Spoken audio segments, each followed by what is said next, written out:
Look at past 1980. It's an absolute pleasure, privilege, and honor to be here tonight among you guys and to welcome you to come and honor somebody that was so influential in our lives that even before influencers were called influencers, this man was an influencer. Come on, man. I said it once and I'll say it again. Look, it wasn't just his presence, it was the impact of his presence. That made a difference. But yeah, he made us men.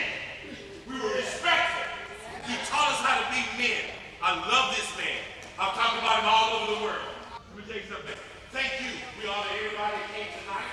And the committee, the volunteers, the people that put it together. Thank you all so much. This is amazing. Don't miss an opportunity to share email addresses, to get back real acquainted. You know what I'm saying? To reconcile some of those differences. Let's get back together. What if I don't say, Jack? Not forsaking the assembling of ourselves together. More as the day approaches. As the manner of some men. Hey. But exhorting one another, even the more as we see the day approaching. Let's start getting together. Let's get together. Look, you guys sacrifice time, money. I know some of y'all got your hair done, your toes done, your suit done, dry hair. Look, we respect that and honor that. God's going to bless you because you felt and gave some time to honor somebody other than yourself. And that's always a blessing. You're going to be blessed by that. But again, you guys are so welcome. Have a good time. Enjoy a good meal. Look, I'm going to say this because a lot of people don't want to hear this. This is between me and Coach Ingersoll. He knows his favorite student athlete. Now, he ain't going to say that to everybody. And don't try to argue about it. But me and him know that. That's between us. I was his favorite athlete. He didn't go to the state championship with 2 times in the history of my life. And I went with him both times.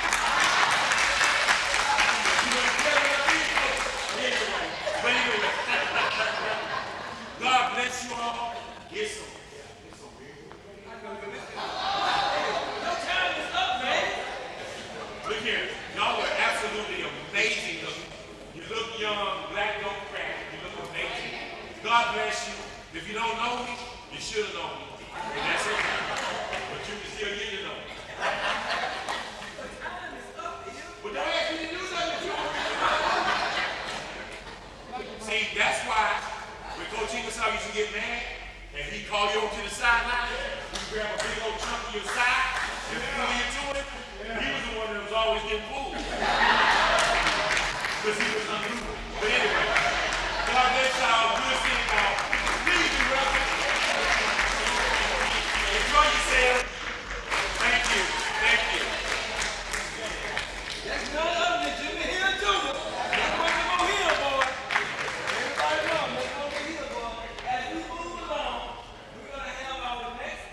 I still have it in my spirit of Father sent you a brother member. They would tell us, oh, you're young, gifted. This one's picking them up. Okay, okay. But we can't hear him here, but that's fine. When That's all he right. turn around, that's making it worse. But I think I'm gonna try to, when it gets low again, run up there and put a second like. Those same things to us. That experience, and we all got very many experiences. You will hear about it. But the first two guys, they come up. Yeah. Perfect. Yeah.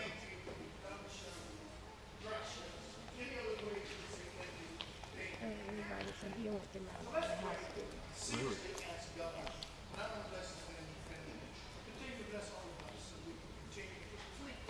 We're not through yet. There's much more to do in life. We continue to go forward in life. So bow your head if you don't mind. Father, in the name of Jesus, we come to you tonight thanking you as we humble ourselves and pray. Pray for you to put blessing graciously and abundantly upon us, our community, our families, our friends, but to express particularly gratitude to Coach Ingersoll. He is family. We ask you to bless his family, bless his children, bless his spouse, all of his family. Cause your grace that rewards them for their different service to improve and increase upon their lives immensely. Heal, deliver, set free, liberate, open doors, because you are not through with him or any of us yet. Restore our hope, our faith, as we have a bright future still ahead of us. Keep us, keep the hope that Coach and others put in our life. Keep that hope still alive. Keep that hope still immensely giving us a drive to go forward. So you said, if my people who are called by my name will humble themselves and pray, you will hear from heaven. Here we are. We're gathered together. We're praying. Hear us tonight. Bless us tonight. Show us your way tonight. Let your favor fall upon us. Let it surround us like a shield in Jesus' name. And Father God, we thank you now that as former students, but now educators, now athletes, now clergy, now businessmen, businesswomen, now doctors and lawyers, and cultural practitioners, every area of life have come up from this holy ground we call Mount Olive. Thank you so much. So we pray your blessing. Continue to grow. I come out in the spirit realm. We summon the faith of all of us together. So in the name of Jesus, we bind Satan. We command you to stop any assault, attack, scheme that you might have planned against anybody here tonight. False. That's right. Your son. That's right. In Jesus' name. So we thank you, Coach. Father, we thank you for blessing our coach and we honor his life. Call the people tonight as they share their heart. Let what they're saying, let it resonate inside his heart. So he'll know deep on the inside just how much he's appreciated. Just how much is deeply loved. Greatly, greatly, greatly valued. Build him up tonight. Let this be a night he'll never forget. We ask your blessing in the name of Yeshua HaMashiach, the Lord Jesus Christ. We say thank you. And as we prepare to eat tonight, Father, bless the food we're about to receive. Take sickness and disease away. Bless our bread and our water. We ask that in Jesus' name. And everybody said together, Amen.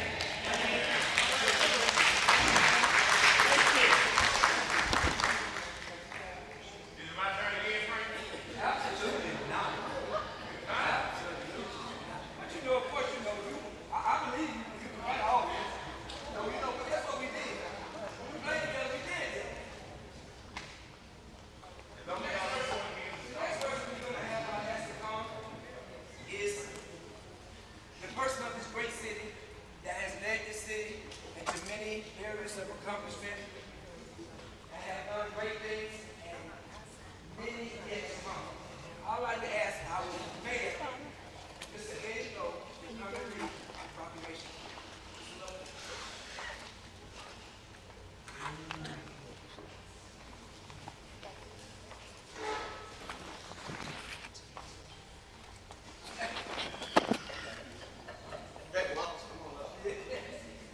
Along with the city manager, one other point guard, for mine also, city manager, one other point.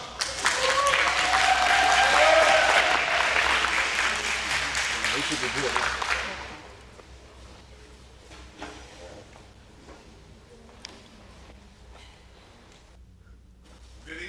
everyone. I hope I'm loud enough. First of all, thank you all for giving me this opportunity. I do want to say congratulations to your coach. This is your day. Before I read this, I want to say this, is that it's always a great time to reflect. That's what this is. But what's even more important is that the older we get, and it seems to me that all of us in here is over 35, if not most of us are. So we're on the down. When I realized that the older you get, the more you need fellowship. We won't have that much time left. This is a great way to fellowship, to reflect. Check. Once a coach is always a coach.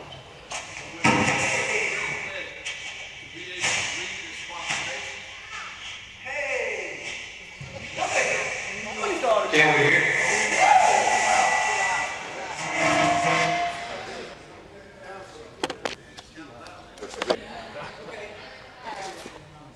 But it does give me great pleasure to read this proclamation for you, Coach. As I stated, this is your day.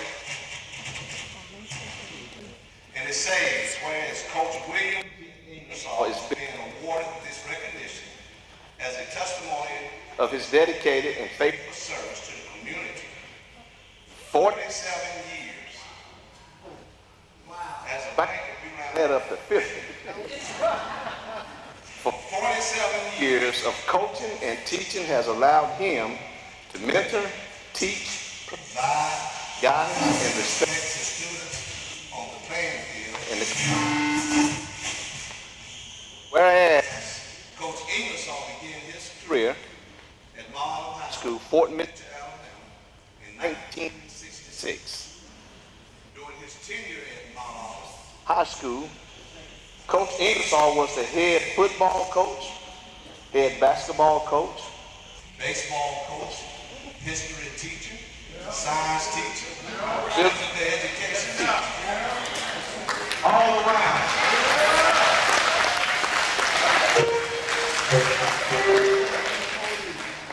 head basketball. As head basketball coach, Coach Ingersoll coached many great players, and in 1978 and 1980, he led the team to the Alabama State basketball playoff. Say he was on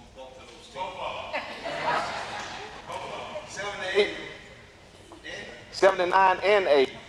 1978 area champion. 1978 regional champion. 1978 state championship. 4. 1980 area champions. 1980 regional champions. 1980 state championship first round playoff.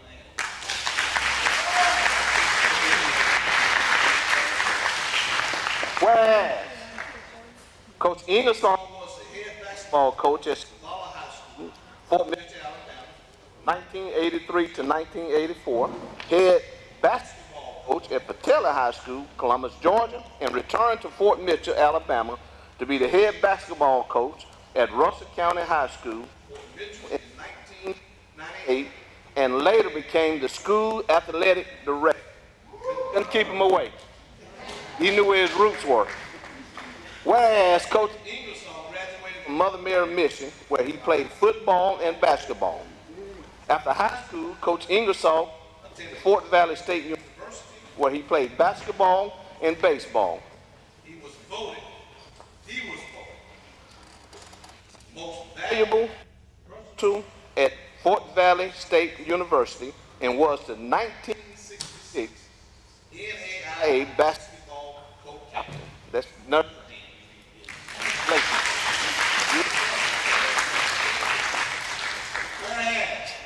Coach Ingersoll exemplified the true description of a coach with his unique style of coaching, and worked tirelessly in helping students and student athletes reach their full potential. Family, friends, associates, coaches, students, student athletes respected and appreciated his love for coaching. We extend our sincere congratulations to Coach William P. Ingersoll for his outstanding service to this community, almost 50 years. You can round it up, 50 years. Probably did 50. Now, therefore, I, Eddie N. Lowe, and my wife, stand up, honey. I always get her to stand up. Stand up, honey. There you go. Now, therefore, I, Eddie N. Lowe, and my wife, as Mayor of Phoenix City, Alabama, and on behalf of the city council, do hereby proclaim this first day of April, 2023, as a day to honor Coach William P. Ingersoll. of the city of Phoenix City, and request That all consideration and congratulations are shown to him on this day. This is your your day, Coach. Let's give him a hand.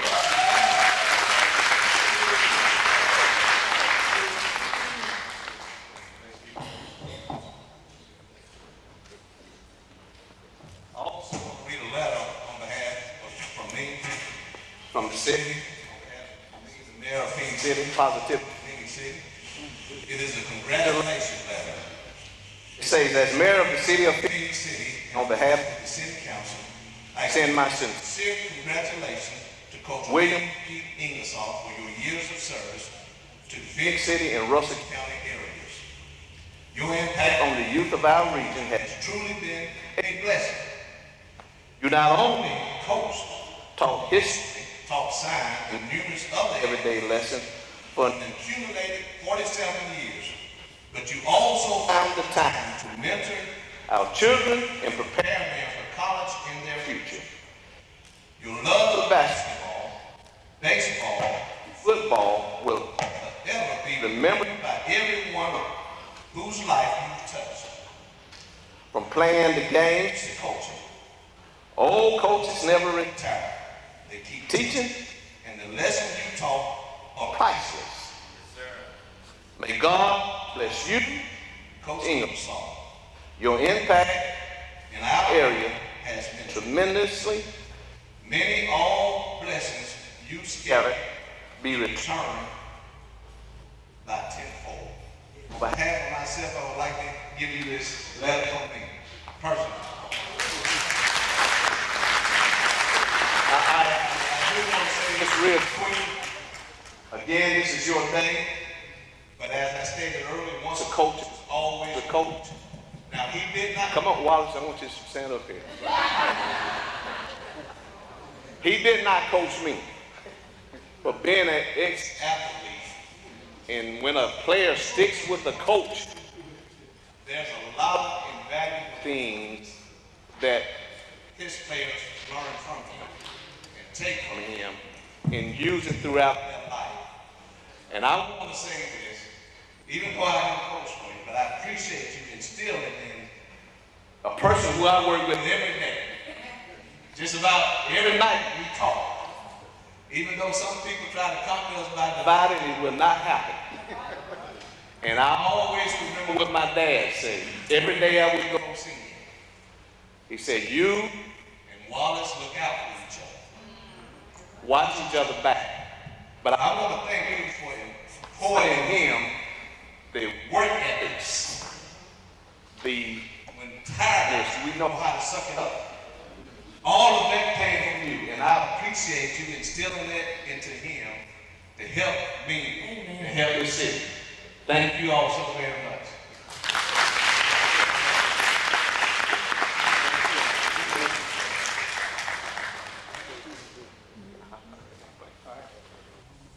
Thank you, Ms. Lowe, City Manager. We really appreciate that. You know, when you listen to the people that have spoken about Coach Ingersoll, one of the things that you get from him is that he impacts us. Wherever we go, we talk about it. Whatever we do, we incorporate it. Whoever we touch, we leave something with. There's so many of us in here that are instrumental to what he did and how he did.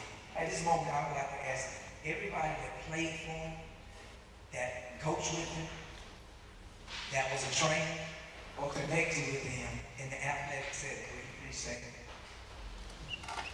Will you please stand? Look around. Look around. Just look around at the effect that you have on us.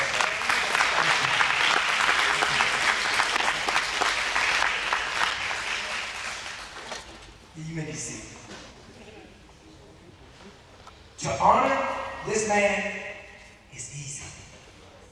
But to get something out to come out, it breaks the life. Look, we want to do something for him. Well, I gotta go over here. The tire flat, or somebody stuck in the mud. Leave him. Leave him. This is the day you'll never get back. To honor this man, to honor him. Now, he asked some things about it. I promise you did. Ross, how many times you put y'all team? 4 years ago.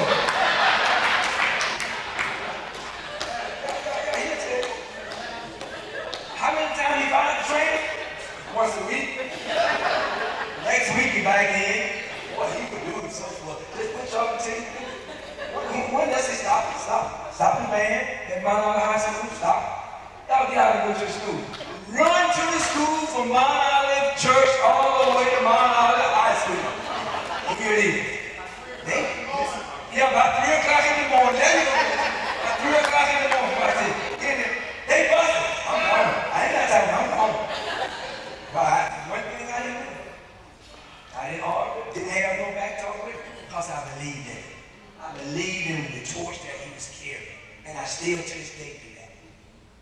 He's a mentor. He did it all. And all y'all know that I referee basketball, right? I got that mess with him. The same mess that you see me do, I got it with him. My first high school ball game, I had to do him at Pachella. Ate me to pieces. Ate me and shredded and spit me out. But here it is. What I got from him was, when you hit the court or when you do what you do, make sure you're ready to do it. Study, prepare for your craft. I went to camp after that. I went straight to camp after that. When I come back, there you go. You see it, you know.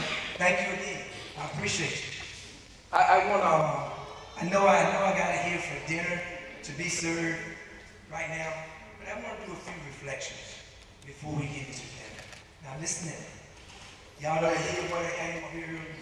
We can't have it. We ain't having that with no time, y'all. My turn again?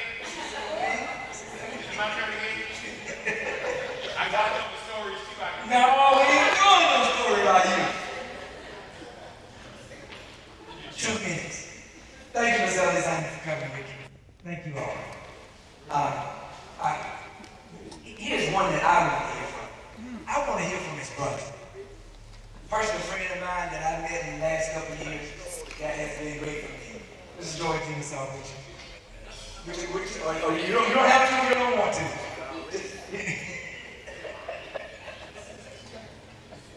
I am his brother. My name is George, okay?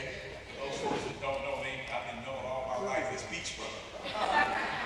Everywhere I went, it was Peach Brother. I even told my parents about it, and they said, well, you are Peach Brother. And so I just went with it, okay? So anytime I came to town, it's Peach Brother. So if y'all don't mind that, you know, remember, it's just George. I sure appreciate it, okay? But if you can't, I'll accept Peach Brother. I've been hearing all these accolades, and I'm sitting here saying, oh, wow, is that the brother I know? So, you know, I got some lies. And I can tell them, all right? But we all shape our personalities long before we enter the workplace. That's shaped in home, that's shaped in school, as we graduate from high school. And Pete went right here. Mother Mary Mission, 12 years. And so did I. In fact, I was in the last graduating class in 1963. So Pete graduated in 1962. And the interesting thing about how he got around my life, he did not go on vacation. I just bought a car from my Uncle Rudy down there on the end, and we took off and we went Mobile, Alabama, having fun, okay? And we got a call saying, Pete, you need to come back home. And we just got there for 2 days, and I was having fun. I had a pocket full of money and enjoying myself, okay? I was a sophomore, I was a junior in Tuskegee at the time. But anyhow, Pete and I got in the car, and we drove all the way back to Phoenix City. And Pete, working with my Uncle Rudy, and Mr. Johnson became the coach at Mount Olive High School in 1966.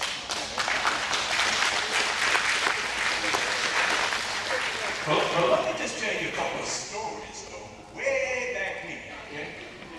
You know, when I was a little boy, we liked to play cards in the backyard. And so we would play for nickel, dime, whatever. And Pete was the worst card player I've ever seen. That rascal could not play cards, and we knew it. So we knew we had money coming from Pete anytime we wanted. But anyhow, he would lose his money. And it wasn't about 25, 30 cents. And he would borrow money to get back in the game, and we'd let him back in the game, and he'd lose again. But folks, this time he would go in the house and say, Mama, they're gambling out there. True story. So all of a sudden, here comes my mother, Josephine. George, quit that gambling. And of course, we knew how to treat people from then on. We didn't tell them where the game was. But guys, here's another little story I will tell you. It happened while we were in high school. We had an old 56 Chevy. Standard shift, 6-cylinder, no air conditioning, no radio. You know, they didn't have air conditioning back in those days. Anyhow, we leave school, there's 6 of us in the car. It's 95 degrees outside. We ride down the street, and Pete says, real quick, roll up the windows. I said, huh? Roll up the windows. What's going on, Pete? Well, we got some girls over there on the corner. I see them up ahead. We rolled up the windows. We knew what was going on. We roll up the windows, guys, ride by the girls, and nobody would wave but Pete like this. There we are, suffocating that back of the car. We get about 2 blocks down the road. Pete said, roll the windows down. We got towels and everything. I said, I won't ride with him anymore. I just trust him so I can listen again. Okay? Well, we had to roll because of girls. We didn't have any air conditioning. And they thought we had air conditioning. Isn't that amazing?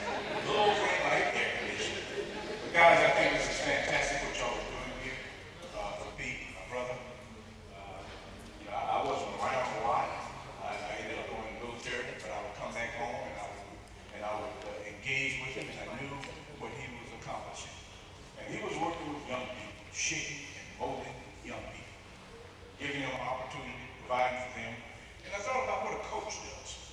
A coach motivates, leads, cares about people, nurtures them, extracts more from them and many times than what they think they can offer. Yes, sir. And that's the difference. Okay? He can see in people, he saw in a lot of people more than you probably thought you had to offer. Oh, yeah. And those kinds of lessons, we don't have to go out and make $1 billion with that. But what we do with that is become better people. And it's a lesson I tell my daughters. I didn't have sons, I had 3 daughters. But I tell them, all the thing I want you to do is be a good person. And if you're a good person, I'm pleased. And you take the Lord with you. So that's my brother, folks. I got a lot more stories, but y'all ain't got the time. Peace, brother.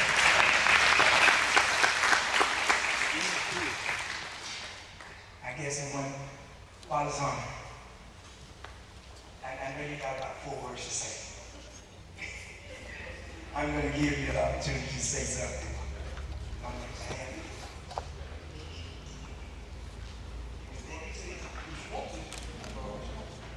Yeah, you sit mad, you do what you want to. Just say,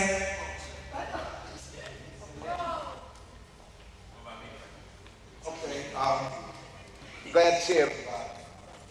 Bear with me a couple of minutes, because I have a story. And so, thank you, Frank.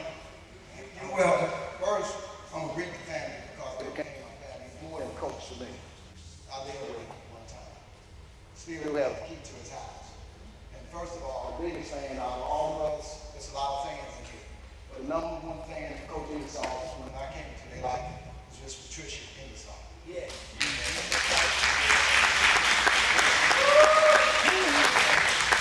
That's why I'm proud.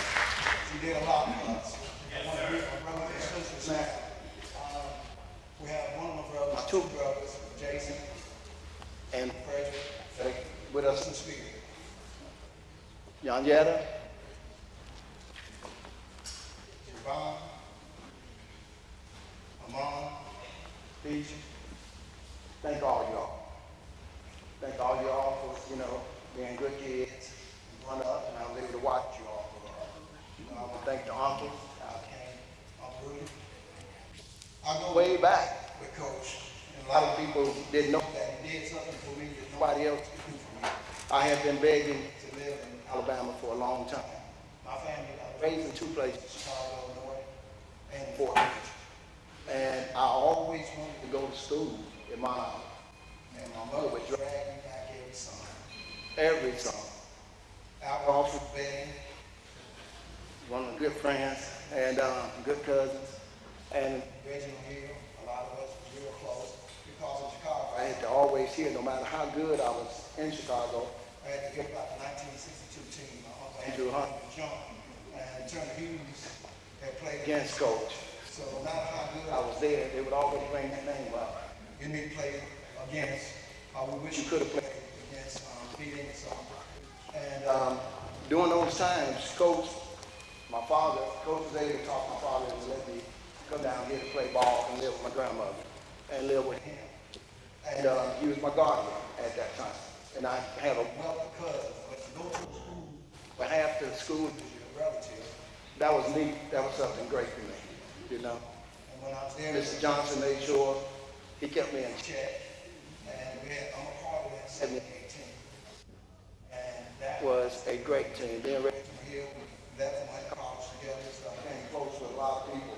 But with Coach, he never took his hands off me. He never stopped coaching me, until today. Still today, We're still together. today. And the fact, Family knows that. on time in high school, Frankie was telling the truth when I had to get a, Want to get the paddle because he said said I I was wrong for smoking. In the Saturday. and he said, give it up. When he spoke it, I said, Albert is my cousin. I'm going to have to take the whooping. I can't. And then they took Alvin's cigarettes, they made Alvin run, they made me run, and then This Abercrombie and Coach smoked cigarettes.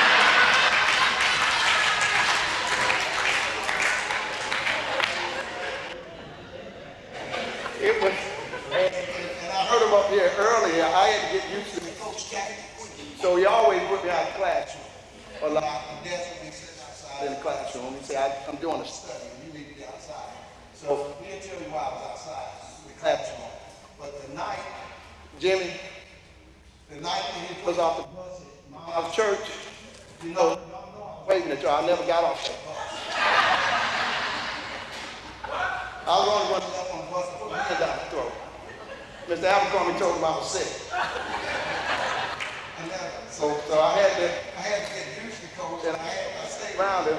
I loved him dearly because, His grandmother was right across the street. I knew her. When I went to the fire department, I was fortunate because my first duty station was next. Next door to Coach's mother's house. So every third day, Pops would come over and bring me food. So They made sure I ate well and was taken care of, but my parents adored him. My whole family adored Coach Ingersoll. and no matter what job, when I tried to go back to Chicago before I went in the military, And he waited to call me back. He said, well, you won't go in October, so you got to get a job at the Census Bureau. so I was at the Census Bureau during that time. And we worked there, so going in And coming back, out, Fred was working with the city try to help me get on the fire department. That was my dream. My dream was to be a public servant. I've always wanted to serve. The things that he taught us, he asked me how committed I was to it. And he Told me, and this is not city, this is wrong. this is wrong. This is wrong. I'm not here to be really a problem. I'm going to tell you what. You want me to Say say something. you want To say something. You need to say something. And some of the things that he would drill me with was, are you committed? And he said, Paul, It's something to go along with commitment. You got be to consistent in commitment. Because you never finish what you were doing. and And there was something I fell short on in high school. And the drive the fire, was living me ever since then, that he ignited inside of me. it's hard for me to say, I want you to burn hot in whatever you do, but learn not to burn out. Don't let the situation control you, you control it. You know, always, he's a history teacher. I love history, I adored history. And I love his class. And I love his family. And I love him. And I love coaching. And you know I'm a player.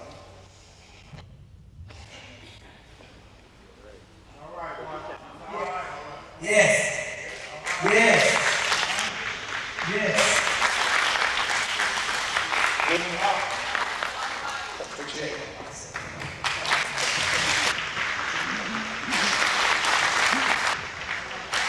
Everybody was saying, am I next? Am I next? Am I next? Please don't be upset at me if I don't ask you to come. Once again, it's about Coach William defeat Ingersoll.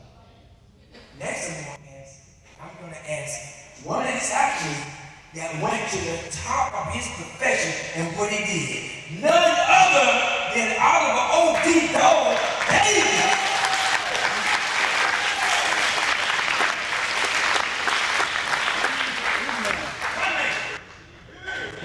Good evening, everybody. MTO.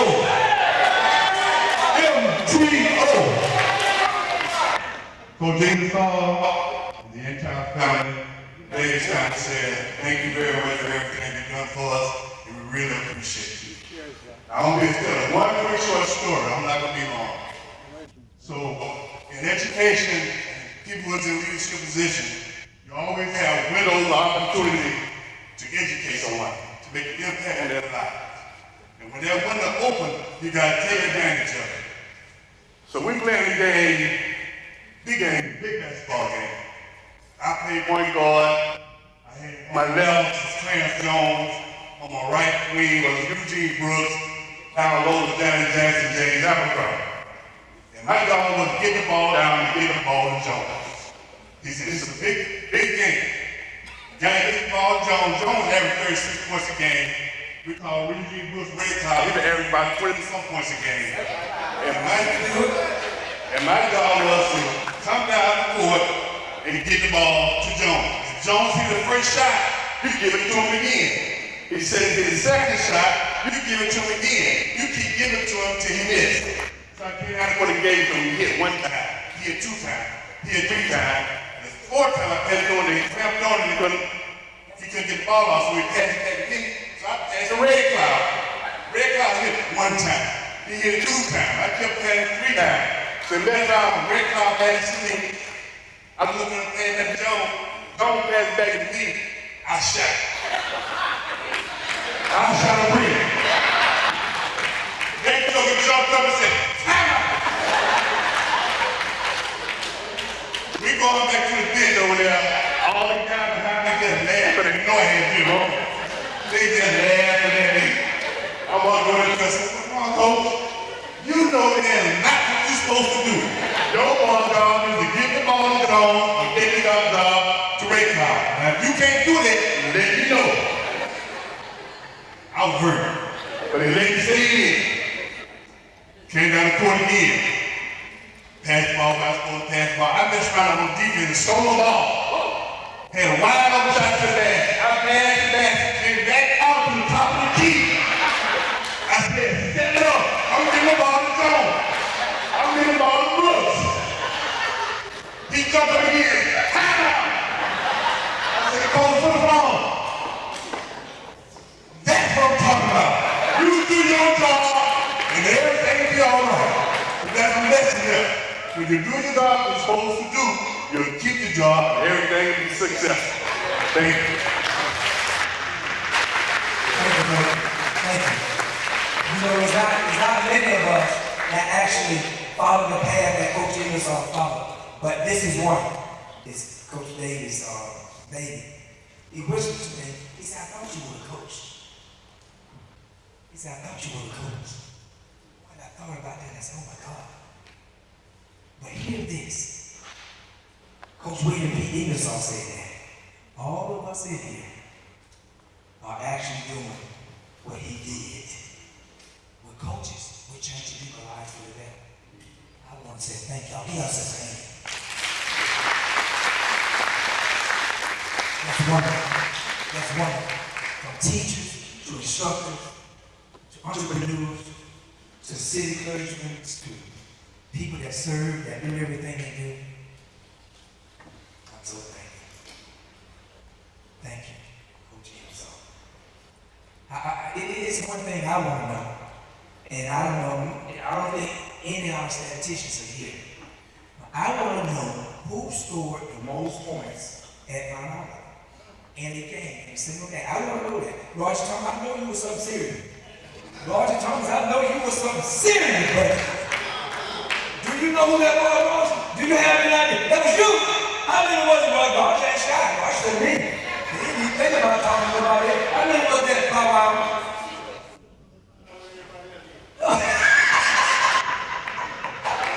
Anybody know? Somebody told me, I don't you listen to this. Somebody told me that somebody scored 74 points in a game with no 3-point line. Who? Jesse Hill. That dude look like something serious. He just really something serious. Now, I'm gonna reminisce just for a moment to Jesse. One of the things that I know,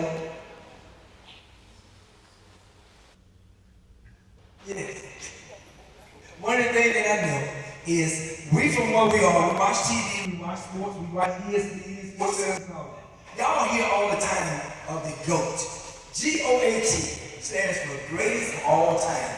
A lot of us think of Michael Jordan in basketball. I'm gonna say Barry Bonds in baseball. I'm gonna also say Barry Sanders in football. Barry Sanders in football. But he is.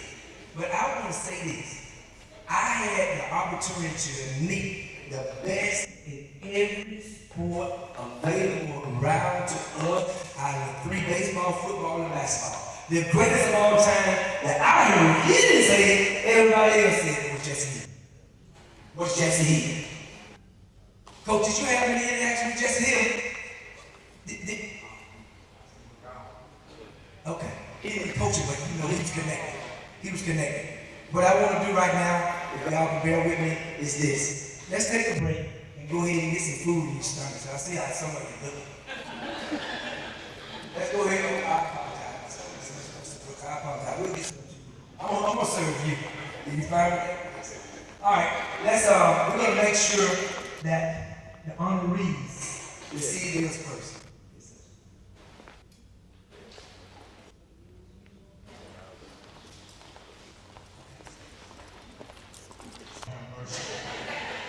But I want to thank Coach. And I remember, this would change my life. I was a captain of the basketball team. I think it was 74. And I was in the girls' locker room. He sent my buddy to get me out. Come on, to go to basketball. Well, I mean, shower. And I thought my buddy was just teasing.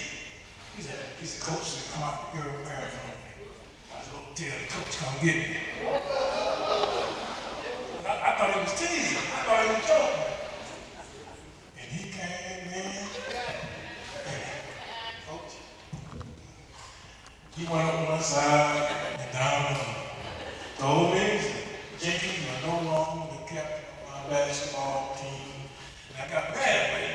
And I said, the next time he come over with you, I told my buddy, we don't get it. We don't get it. Because it hurt me. It hurt me.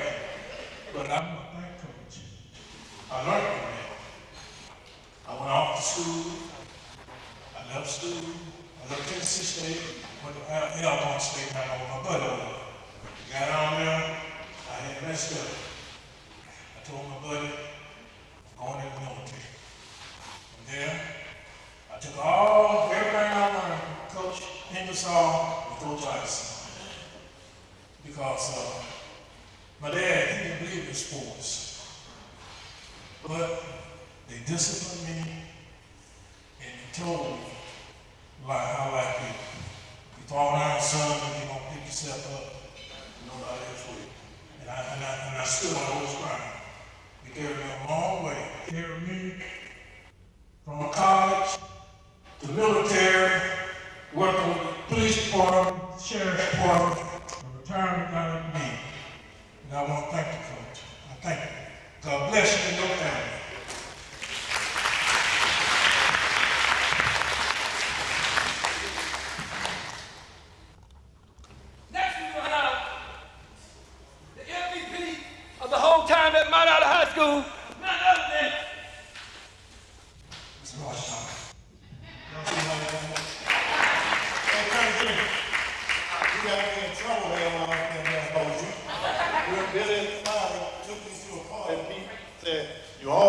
team, but at halftime he put us in.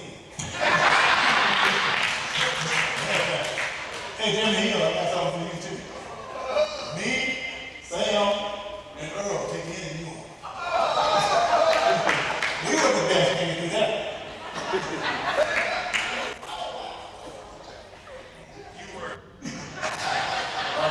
Hey, Ingersoll was the reason I was going. I see that. Because when I first started, he tried to put on the varsity in 9th grade. I got there late. He wanted me to play varsity in 9th grade, but I was too late. Because he had to be back in 2 weeks before the playoffs. So the next year, looked like he punished me early. He had us in the bench. We was mad and talking about it like a dog on the side.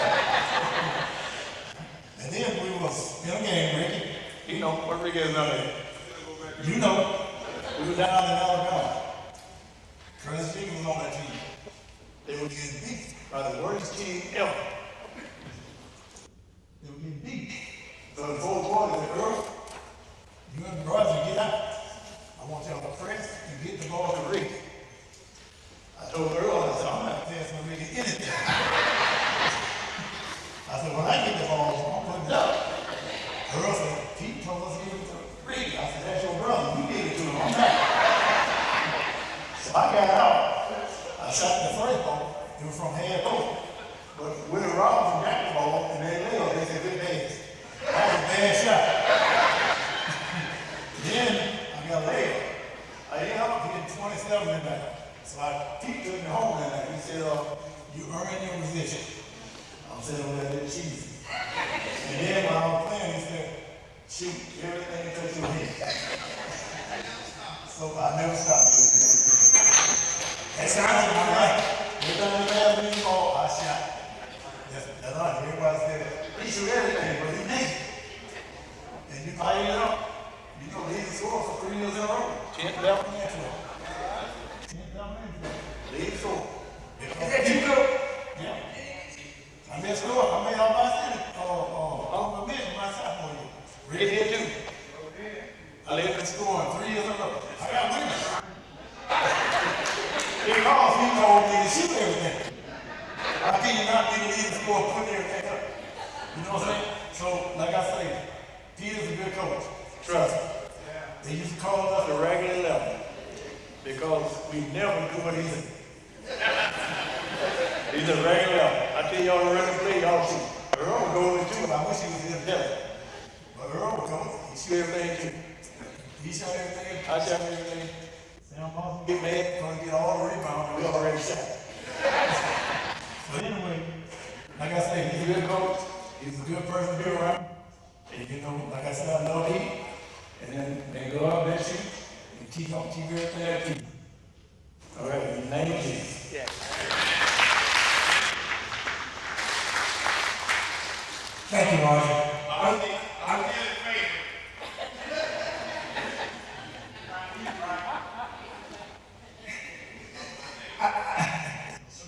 You're so serious.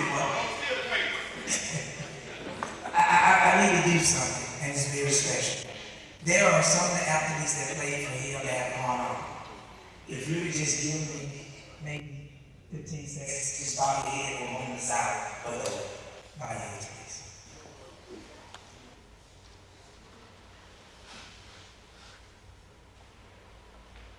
Thank you. Because those were instrumental too. Everybody knows. Chicky, you want to talk? You can't forever be shy, kid. You can't forever be like that. Oh, there you go. Come on, girl. Come on, girl. Tell it. Don't tell him when you took you with you.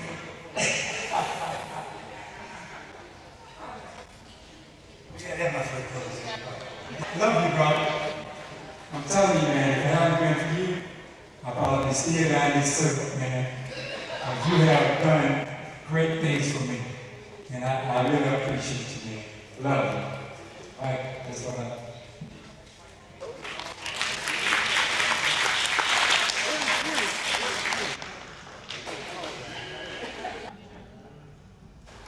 Yes, you took me off. Yeah. Next. Anybody else? I'm following instructions. Y'all y'all get mad. I'm following instructions. Junior, here you want to talk? Lord, have what? You want to talk, Junior? Like, you don't want to talk. JJ, Mr. Hawkins here. Mr. Hawkins. Good evening, everybody. I want to thank my coach Pete. I'm class of 76. I'm not going to brag about myself, but I want to make one correction.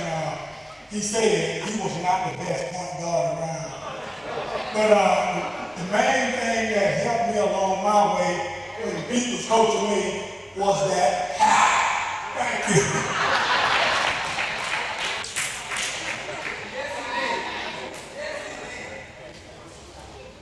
All right. Class of, you don't have to stand and say this. We'll hear you. Okay. Okay. Good evening. Coach. Thank you for everything, Coach. You made me a man.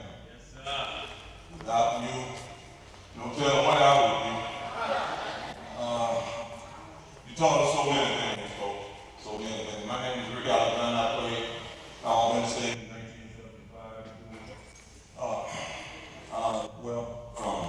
I graduated in 75, should I say, but I played my freshman year through the senior year. And Coach took me under his wing in the 8th grade, and I started playing basketball with the varsity team in the 8th grade. And well, I went on the varsity team, but I was practicing with them, let me put it that way. And on the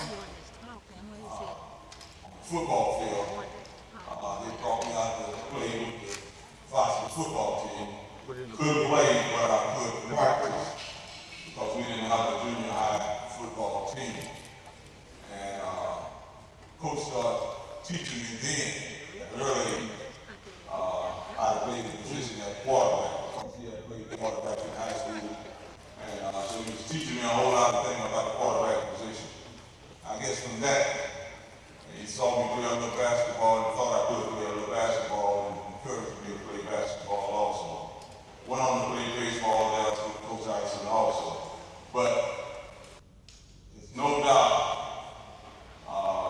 the lesson that you taught us when we was young kids and teenagers is lessons that I carry with me right now. And you taught us to always look good, you look good to play good. Play good, and you always wanted us to carry ourselves very respectable. You want us to show respect no matter where we were. When we went out on that field, we represented Mount Island High School and we represented you and the community. And you preached that.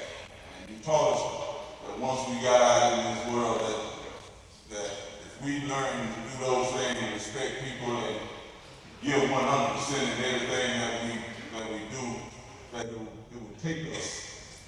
And no question, that those lessons that I learned from you has gave me an opportunity to go to school, coach for 30 years, and help a lot of guys along the way. One thing that you all always told us that you didn't want anything from us, you just wanted us to be able to help someone else. And I hope somewhere down the line, I was able to do that, and I learned that from you, Coach. Thank you. So well said. You know, if you think about it, one of the things that that a lot of us would try to imitate was we was a community. We was a community school. You know, a lot of them remember when we did the homecoming parade, it was a big thing to us for them to stop the traffic at Mount Olive Church and let us come down the road, coming to the side, coming through, bringing it on, coming through the slope, jumping up and down. That meant a lot to us. And we look back on that today. But here it is, here's the challenge. Where you are today, you give that was given to you to somebody else so the next generation will thrive greater than what we are. That's what we're about. That's what we're about. I want to take this time and opportunity to do this. Everybody that was involved in helping make this venue successful. I know a few things are off for us, but please bear with us. I want to thank none other. She gonna walk out. She don't like this. Miss Josephine Ford that worked tirelessly to make this happen.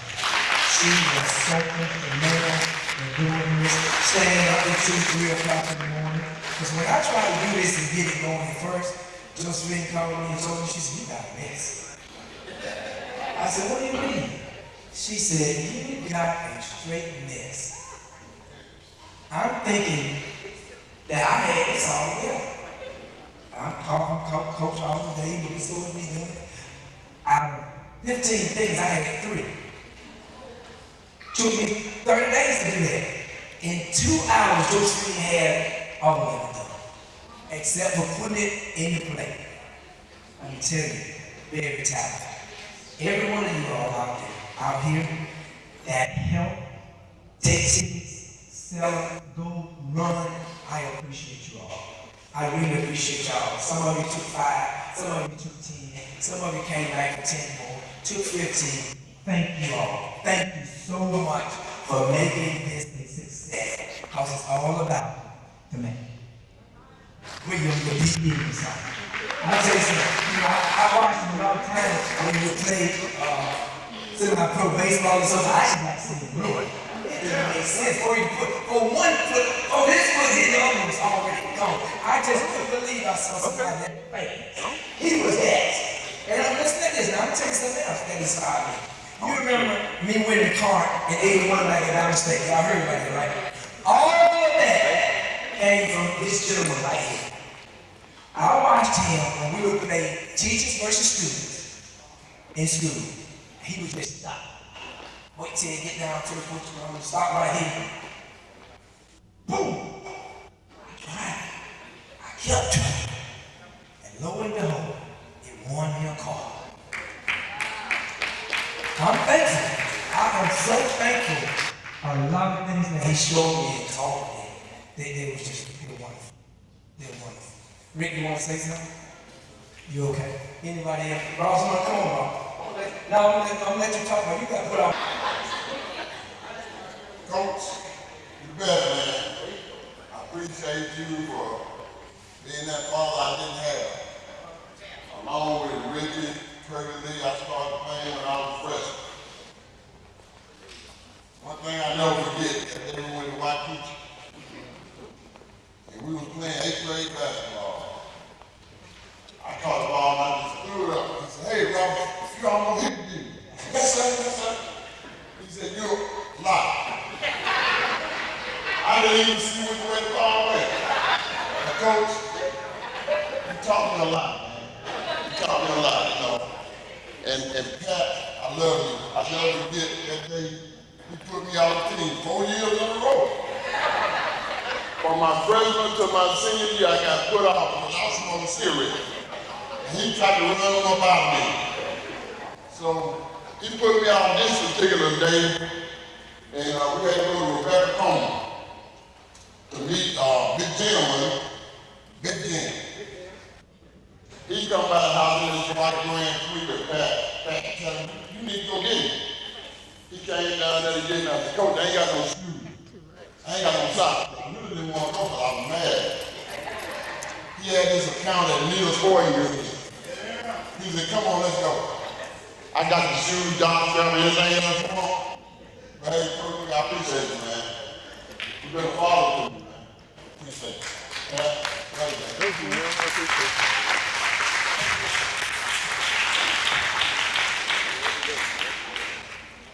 We're trying to do the food by table.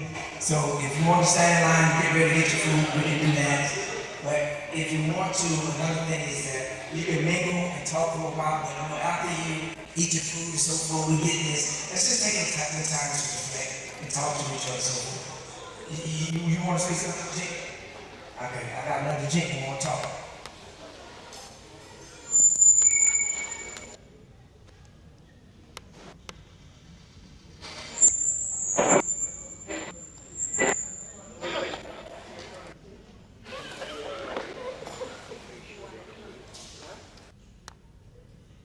Coach, I just want to say thank you.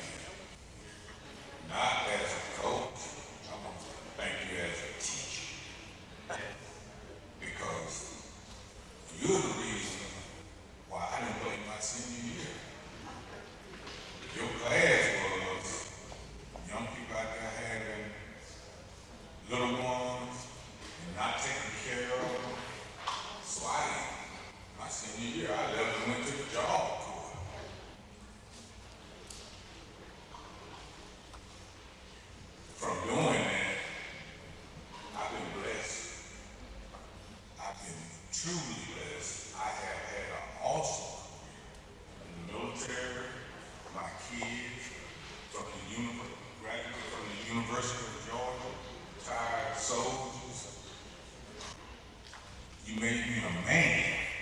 You taught me to be a man. You didn't teach me. And I played for you. I played for you, but it's not about school. It's about what you taught me as a man. And what the world needs today. You need to teach them also. But I just wanted to personally tell you, thank you, because I had an awful life. You wouldn't believe some of the places I've been, that I've done, and the teams that I've. But it's all because of you. Take care of your little ones. Be a man before you want to be a superstar. Thank you. And to the family, I started Mother Mary Mission in 1961. That was my first school. And the first name I heard around there, not the first year because I didn't pay any attention, but the second year was Ingersoll. Ingersoll. And I think it was Big Brother was the first name I learned. It wasn't Little Brother. It was George. Big Brother. But I thank you. And I thank the Ingersoll family. Love you. God bless you. Like I told you, you can get around and get your food. I just want to continue to thank the people that helped make this happen. Y'all give it up. Although it didn't materialize the way we wanted it to. We should have had some music. Unfortunately we don't. I know some of y'all like to get out, excuse me, have a shake a leg and do all that kind of stuff. You know how we do it, what we did. But that and the decorations, give it up for the decorations. Just give it up for the decorations. Before that, she did an excellent job. One thing I want to do is encourage you to do this. It's not doing you any, give you any value right now. But take a picture of the entranceway of the orange and green. And when you look at it from the snapshot, you'll see what I'm trying to tell you. Do that. Come on, baby. Coach, about a man. What you say? Mr. Ingersoll, you and I go a long ways back. I mean, a long ways back. I remember right before we played with Chelsea, I came out of the locker room with my hoodies on, and I have a towel. Tell me, where you going? I said, I'm going to play football, coach. You're going to a fashion show. If you don't put that stuff on, you won't go on the field tonight. So I ended up putting it on, and I believe I had one of the best games I ever had. And I also remember you, when I was playing Navy ball, you said, Champ, you'll never play basketball for me. You're too much of a hot dog. So every time you shoot, you shake your head. You don't run back down when you don't need you. I remember coming in your class, and Champ, I love the way you play defense. I'm going to let you play basketball. Right now we're about like 30 minutes. I was more football player or baseball. Basketball. Oh, some people on the front end? I got you. But playing defense for you made me realize a lot of things. Made me understand that in order to be something, we have to give up something. And I gave up my hot dog, my sugar, and all that good stuff to be. On behalf of the class of 79, Coach Ingersoll, we would have to give you this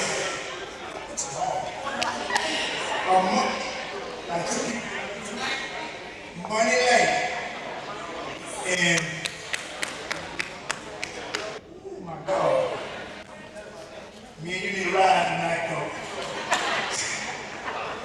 Me and you definitely need to ride tonight. Coach.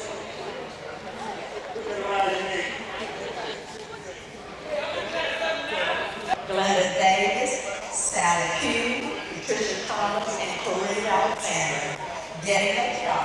We stayed on the campus of Fort Valley. A bus picked us up every day and took us to one of our Air Force base. We also attended Fort Valley State. Thank you, Mr. Ingersoll.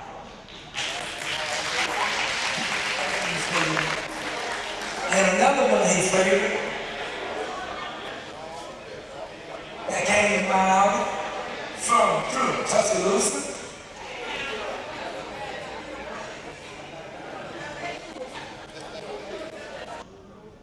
My uncle Angelo said, people will forget what you did. People will forget how you feel. People will never forget how you made them feel. As a co-worker, I'm down there in Alabama. I was math teacher at Mount Olive High School. And Mr. Ingersoll, I can't tell y'all the bad things that Mr. Ingersoll did in the family, but I'm going back to what my angel was saying. But people would never forget how you made them feel. I talk about the cigarettes all the time. Mr. Ingersoll would always come to the family community, and he would always ask for, I don't have a cigarette, who has a cigarette? We were in the family community. Mr. Ingersoll would not tell you to go in. He would ask who has a cigarette, because I don't have a cigarette. Mr. July said, I have a cigarette. Mrs. Alexander gave Mr. July some coffee. You know what's coffee? He put them in the cigarette. Gave the cigarette, he came in. Who got a cigarette, man? You got a cigarette? Mr. July said, yes, I do have a cigarette. Here you go. And went over and sat down in his chair. Mr. Johnson would come in the factory. Ingersoll lit the cigarette. And it went, pow!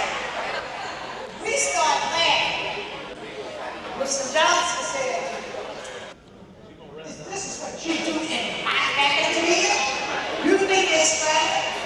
I tell you what, we will have faculty tomorrow. They turned us around and walked out. We're all sitting there afraid to move because of Mr. Johnson faculty. We ended up having to have faculty the next day. Mr. Ingersoll, as a co-worker with us, I can't tell you the other things. You know, we're all grown now, but some things you have to keep to yourself just back. Thank you. Who? Mr. Anthony Collins.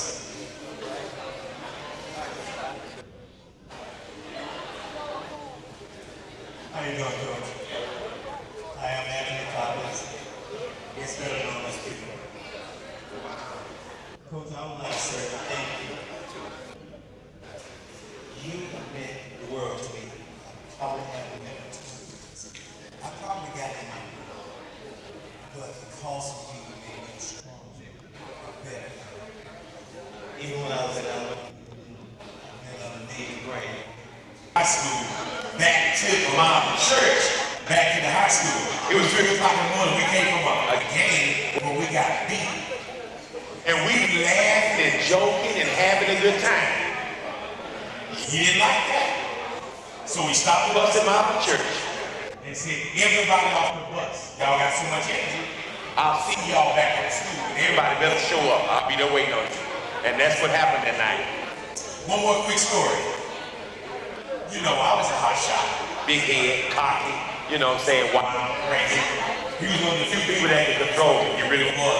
Between my dad and my uncles, if it wasn't Coach Ingersoll, but I was still kind of wild, crazy. But anyway, that's something. But anyway, he had gave us our uniforms that day because we would take them home and we would get ready to play that game that night. And I laid mine on the ground because we was all waiting on our riders to go home after practice. He looked over there and saw me lay that uniform on the ground. He went crazy. He taught me how to respect what I was involved in. And so you don't lay your uniform on the ground right here. That's not what we're gonna do. He ran into my tongue. And I never laid my uniform on the ground again. I promise that. One last thing. To this day, when I go to the service station and buy gas, I fill my tank all the way up. Every time. In 25 years, I have never went to the service station and didn't fill my tank all the way up. Because this man His gas tank, the head was always behind E. Always. Always. And so he would tell us, hey, I need y'all to go watch the uniforms for the game tonight. The head was already behind E, and he would give us $2. But I can say this, we never made our game. And thank you, Coach. Man, you meant everything to me. That's how it's about you. I love you to the day I die, brother. I always will. You was amazing in my life. And I appreciate you and Coach Abercrombie. I can't get to your name and not remember Gene Abercrombie. Because you guys were amazing in my life. And I respect you all for that. And I thank you so much, sir. I love you, man. That is. Let me tell you something. You never would have ran on the backs if you just listened. You never got through off the team if you would just listen. You was hard here. I didn't know you off the team. I didn't know that. But I told everything. She was the glue to every piece of it. You heard some of the players say they was in the car. She told me to come and get it. She told me when we had a conversation earlier this week how she nurtured, took care of some of the babies and all that stuff. She was there. We on the bus and he tell us to be quiet. Oh, yeah, he's trying to do something, y'all. He gonna take care of you. But Miss Pat was the glue that kept us together. I thank you. God bless you. Now, I guess I've been a little biased. I hold somebody I can't let them to speak and let talk. You big brother, or little brother, or peace brother. Does anybody in the family have anything that they would like to contribute, say, and say to the man? Oh yeah, by the way, his son's coaches now. Mine. One more time. Coach Ingersoll. Now when you first came to mom, we had home. Seventh grade class, you were home teacher. And when you came in the room, you spoke to the girl, how we doing? You said, watch me. You got a piece of chalk. You went down the blackboard and wrote your name. And he told us, I want y'all to learn how to spell my name now. And when you turn your paper in, if you respect, I'm gonna get you. And he wrote it out in big letters. I-N-G-E-R-S-O-L-L.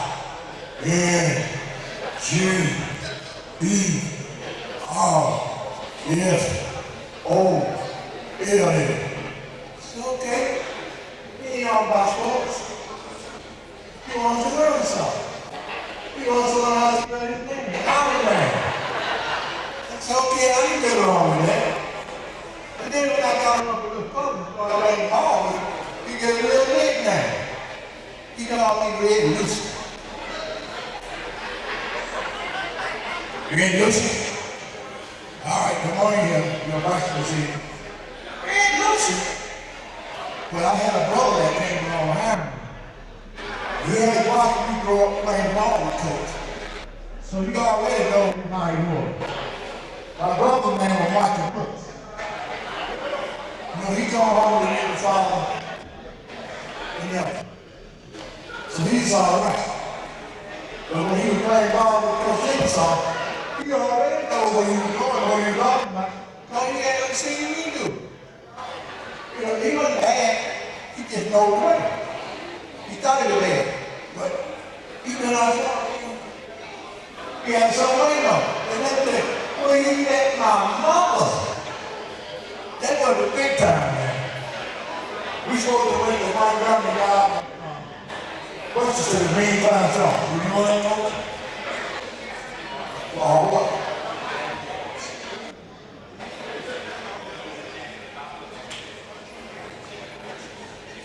See, he tried to tell us something that ain't true. He said we went to Montgomery and we got lost. That wasn't like that. We went back and came back and we across the bridge going into Auburn.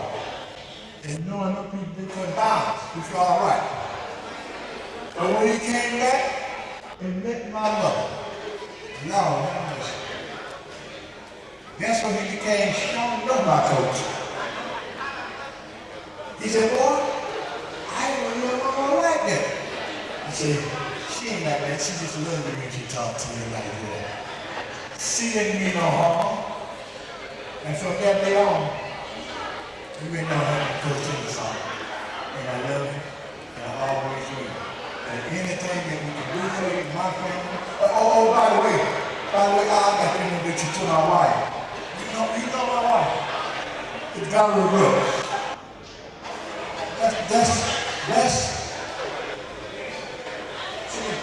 That's the piece of chocolate that kept me going on to play basketball. I had an eye on her. Oh, she would be there when I got back. So I just laid there with her. And we've been around 46 years. We had 2 beautiful kids. My daughter, she died and we don't help her. But I got someone who got 2 beautiful grandkids.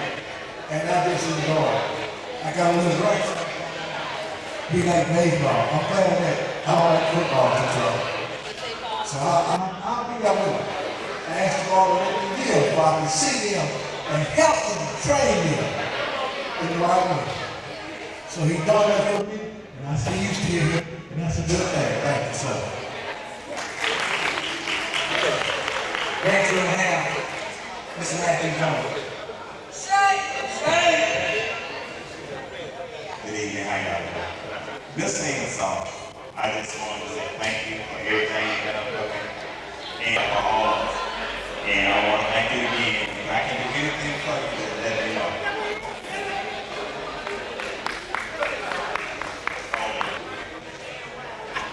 It's been a long time ago, but he believed in me. I was a 9th grade player, playing on the 9th grade team. He pulled me up from 9th grade football on Boston. He believed in me. And I can recall one of the best coaching moves that I can think of, any coach that I've had. When we played the team 95 once, they had beat us twice. They had a player, named Lavin Higgins, who scored like 36 or 40 something. We went to their gym and beat us. They came out of my library. My library loaned them a room down there, in the Orange Bowl. But they had beat us twice. And we went to the regional game, and Mr. Ingersoll put together a plan for us. They called him a boxing one. And sometime when he told me, I want you to stick at one player, go stick. I don't care if you go to the bathroom, you go with it. You go to the concession stand, you go with it. Whatever it takes, you go with it. One thing about it, I listened to it. And I went with him everywhere he went. I didn't go any harder with the rest of the team. I almost went any harder because he wanted me to keep me everywhere he went. And so we ended up leaving that day, that night. And I think that was one of the best coaching moves that any coach ever made. I knew he was a great coach then. I said, thank you for putting up and leaving me on the 9th grade team and for coaching my brother, rest in peace, Wayne Dozier. Appreciate it. My name is Steve Smith, class of 1980. I played football. No, I'm sorry to make it up there. I was out there shaking all over the guy. We played ball. Football was like that. This Ingersoll was a great influence on me because when I came to Mount Olive, I tried to go out football when Ricky Alexander was playing, but I was just in 7th grade, so my 8th grade year, they told me I could come out and play. But I only have 4 years of football, but this Ingersoll said, come out anyway, and you have a lot more learning. I in 8th grade year. I went out there, and Ingersoll and everybody, that's all. But as years went by, I got into my 10th grade year, 11th grade year, I was already started with Ingersoll, moving as a lineman, and put me as a lineman. And I always said, he said, look, once you put linebacker, because a lot of scouts will be looking at you. And you know what, it worked out. And I appreciate that. And it helped me out when I went out to college. Really like it, so I'm going to tell you. He was a great influence on me when I was playing sports. And I know a couple of times he told me when I was in that field, Go out there and hit him, but don't kill him. Don't kill nobody, please. A couple times I tried to hurt a couple guys. They threw me out the game. And they threw all the other teams was happy I was out the game. And Miss Ingersoll was off. I need you out. But now they threw you out the game. You out of it. But I said, you can't do it. He said, you can't do that in college. And I said, you're absolutely right. So everything worked out, and I just want to say thank you. What's this?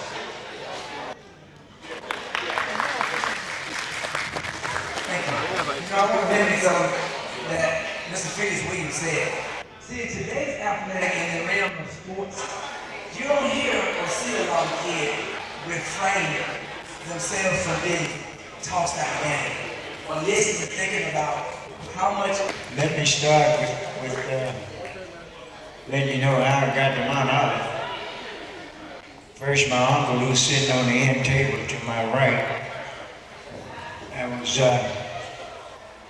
down in Mobile, like my brother had stated. And like he said, I had all the money. He said he had all the money. I didn't know. But anyways, I got a phone call, and God bless the dead, it was from Alphonso Johnson, who has always been a big plus in my life. And Uncle Rudy got on the phone, and he said, po' boy, that's what he called me. I thought I was a little bit bigger than that. Anyways, he said, do you want a job? And I told him yes. And he says, I'm gonna let you talk to Alphonso Johnson. And I thought about it. The name didn't come right quick. But he got on the phone, and the first thing he said, young fella, do you want a job? I said, yes, sir. He said, if you could get back here in the morning by 10 o'clock and meet with us at the school and then go to the superintendent and sign a contract, you got the job. So I told my brother, I said, George, we got to go. And we got in that car and we come up the road, and the next morning I met Mr. Johnson and Mr. Mars. God bless the dead, they're dead and gone. But anyways, they had a lot to do with me staying in Mount Olive for so long until they shut it down. Yes, ma'am. And I'm glad I stayed there. And also, while I'm talking about it, I see Mrs. Johnson, his wife, standing in the office, and she's standing back in the back. And her daughter, see that, where is she? Okay, there. Okay. But anyways, get back to getting here to Mount Olive. When I first started, and I hope I don't take too long, there was,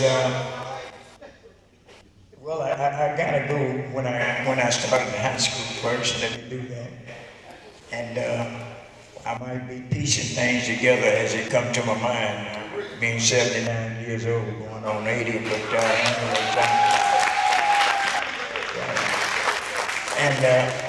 I was right there, and I'm trying to think now, the gym has been reconditioned. I was right in this room, right in here, in the old gym, and that's where I played basketball, and that's where I got my football equipment. Now, I want to say this. Coach Mahone, you don't know anything about football like I know about football, and your favorite coach, Uncle Rudy Ingersoll. He was the head football coach, but anyways, when I thought I was a pretty good trainer, but he didn't want me to kind of get out there. I didn't weigh over 115 pounds, that's the gospel truth. So finally, I had a friend that was in school. His name was Paul Joe. And he encouraged me to come out. So I went. Willie James Green, his brother, played professional football at the Cleveland Browns. So did Oliver Davis. And I'll say a few things in a few minutes about him. But anyways, he encouraged me to come out for football, and I did. Now, when I got out there, now here's the setup. The shoes, and anyone will get in, and I'm pretty sure most of you played football. The shoes that he gave me were turned up like that, you know, like that. They were mud cleats, what they call it. The shoulder pads that he gave me and Joe Green couldn't fit them. And I had a small head, and he gave me a helmet, and I knew right then he didn't want me out there, but anyway, I proved him wrong. You know, you shake your helmet, it just go all the way around, you know. And I was on the dummy squad, and I got on the dummy squad. There were 4 of us, and many of you that played football know when they go through skeleton, you don't go through the whole 3 or 4 force. And I was over there on one of them mean guys, and he would fire out, and I hold the dummy, you know, because I was a dummy on the dummy team. And they would fire out, and it comes to another name that I got that same day. And when he hit me the first time, that was all right, because they had to play that Friday night, and I had only been out there 3 days. But watching how things go. And when he fired off, he fired off and knocked me about 10 feet, because you know, I had the dummy, but he kept pushing. And I failed. So as he was on his way back to the huddle, I took that dummy. Okay. Thank you. I took that dummy, and you know, you call the plays, and most of them that's been coaching football, they go back to the huddle, and the dummies stay out there till they come back. And then they call the play. But I didn't give him time to get in that huddle. I picked that dummy up, I ran to him, I knocked him down, and when he fell, and I just took that dummy and did all I could do. And the cotton came out of the dummy. And I didn't have any problems after that. And this is where I got the name Podell. And I didn't like that name, but there are still some people around like Turner Hughes, whom I played against. And I still use the name, but we kid around a little bit. And he's in the order room somewhere, along with his wife, and appreciate you, Turner. But anyway, fast forward, I knew when I got to 9th grade, I was going to play basketball. And I started my freshman year. And I was kind of shocked. But perhaps being the only freshman on the team, and Uncle Rudy saw where I could handle the basketball. So I started working on my shots, started working on my dribbling, started working on the defense and everything. By the time we graduated from high school, at least I did, and Uncle Rudy didn't want me to leave. I knew he didn't want me to leave. That's why I went to Mobile, because I was on my way back to California. To tell you the honest God's truth. And I got the job through him, and I appreciate him today and thankful. But he carried me down to Fort Valley. I went to Fort Valley, and there was a coach that he knew. And you know, sometimes contact make a whole lot of difference in the world, you know what I mean? If you know somebody, and somebody that can help you, and you have proven yourself, and you want to do good, they'll make a difference in your life. I can attest to that. But anyways, again, he talked to the coach, and the coach looked at me, because at that time I had picked up a couple of pounds. I didn't weigh over 135 pounds, so anyway. And when I got there, talking with the coach, he said, I don't know, you know, I don't know. But anyways, I was granted a scholarship there.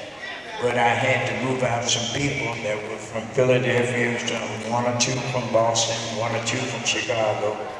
But I did quite well, and when I finished there, I was captain of the team in '65 and '66, And then with his contact with Mr. Johnson, I was able to become the coach at Mount Olive. And I did know, and you know, when I first got there, I saw a lot of students and some very smart students. I mean, just, it seems like, and I'm not trying to bash anybody, it seems like they were hungry for someone to really step out. I was not the only one. You got Donette sitting back there and you got up and talk.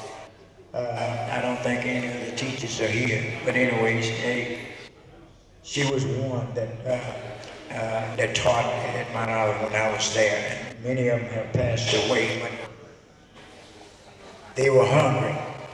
And I can recall there were several girls, and Corrine was one of them, and I believe Corrine turned out to work on the Board of Education. Am I correct, Corrine? Is that correct? That's Patricia. I'm sorry. Pat. Where's Pat? Pat, I'm sorry. Okay. But anyways, Corrine did finish Hope Valley along with Sally Pugh and Glenda Davis and I forgot the other one, but Patricia Thomas.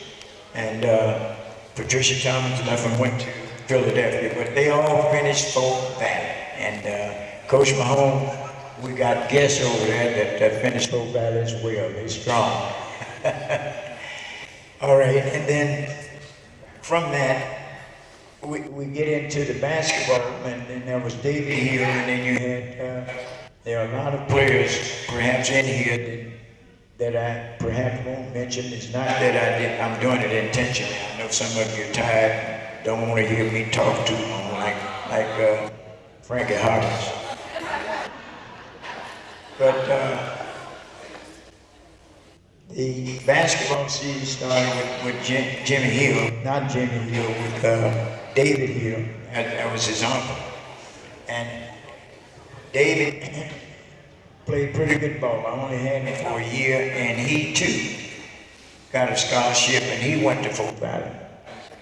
And he enjoyed it. And then there were some that had already graduated, and David Gaucher, I looked around, and he went to Fort Valley, yeah. Is he here? Yeah, there he is right there. He too went to Fort Valley. He was down with you, wasn't he, Coach? Okay. That's right. I carried that old booger down there. Yeah. That's right. But as we move fast forward, then you had some other players. Now, I tell you what, I didn't do well in my first 2 years at Mount Olive, because we won a few games, but then we lost a bunch. But we made up the difference between 1969 to 1983. No, was it 83? I'm getting 83. Okay, forgive me for getting that. But anyways, that was a long time. Now in that stretch, and I have to talk about them because they're supporting in every way. They supported me in every way, but I'm getting lost with words, but I'll be through in a minute. There was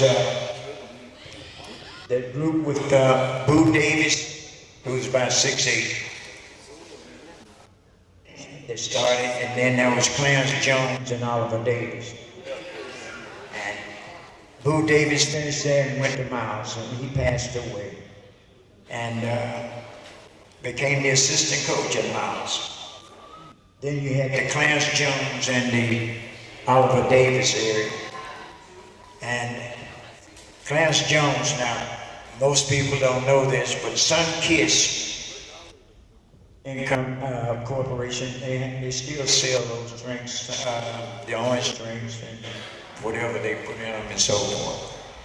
He was the first All-American that was selected by Sunkiss. And I was proud of that. Now, they don't have that program anymore. They just got you straight out in the All-American thing. But if you want to look it up, if it's not there, just call me a liar. But he did well, and he went to